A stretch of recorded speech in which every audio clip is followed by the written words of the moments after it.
हाथी और बैल की कहानी है। एक बार की बात है जब गांव में एक बड़े से बड़ा हाथी और एक बैल एक साथ रहते थे।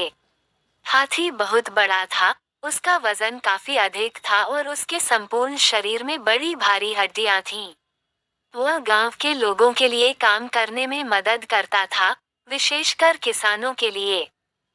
वहीं बैल भी अपने आकार और शक्ति के लिए प्रसिद्ध था, लेकिन वह हाथी की तरह बड़ा नहीं था।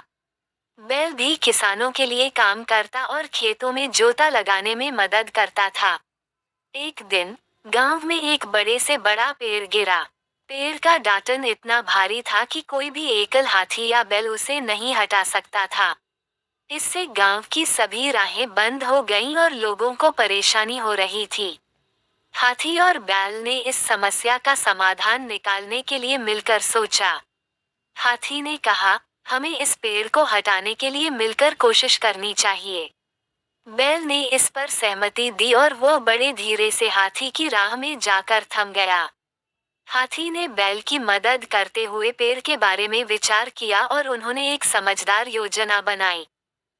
बैल ने पेड़ के नीचे अपनी पूंछ लगाए और हाथी ने अपनी भारी राह में से कुछ किलो का भार बैल की पूंछ पर स्थानांतरित किया।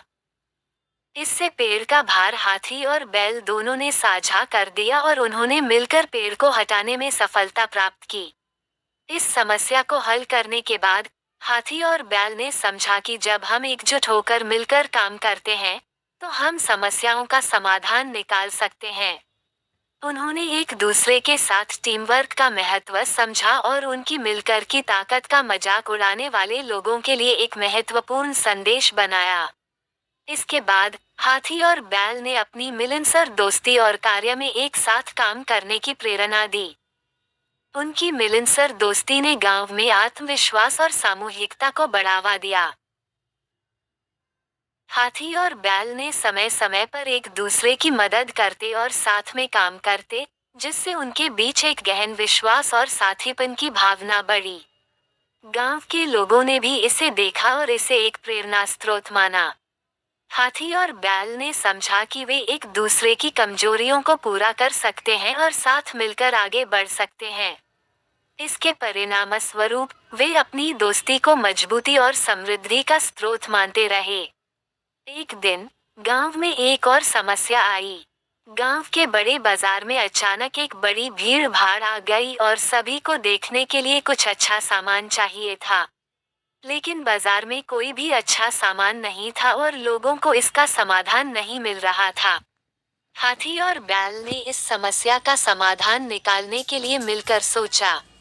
उन्होंने देखा कि बैल ज्यादा तेज दौड़ सकता है, जबकि हाथी भारी सामान को उठा सकता है।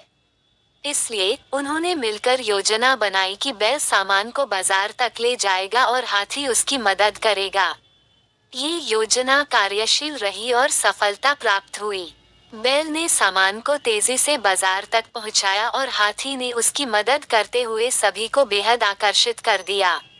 इससे बाजार में बड़ी चल चली और सभी लोगों को अच्छे सामान उपलब्ध हुआ।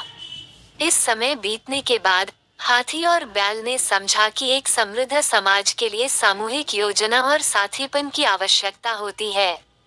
वे जानते थे कि वे मिलकर किसी भी कठिनाई का सामना कर सकते हैं और समस्याओं का समाधान निकाल सकते हैं। इसके बाद गांव में और भी कई समस्याएं आई, लेकिन हाथी और बैल ने उन्हें मिलकर हल किया। उनकी मिलनसार दोस्ती और साथीपन ने उन्हें सफलता की ऊंचाइयों तक पहुंचाया और उनके गांव को एक उदाहरण स्थल बनाया।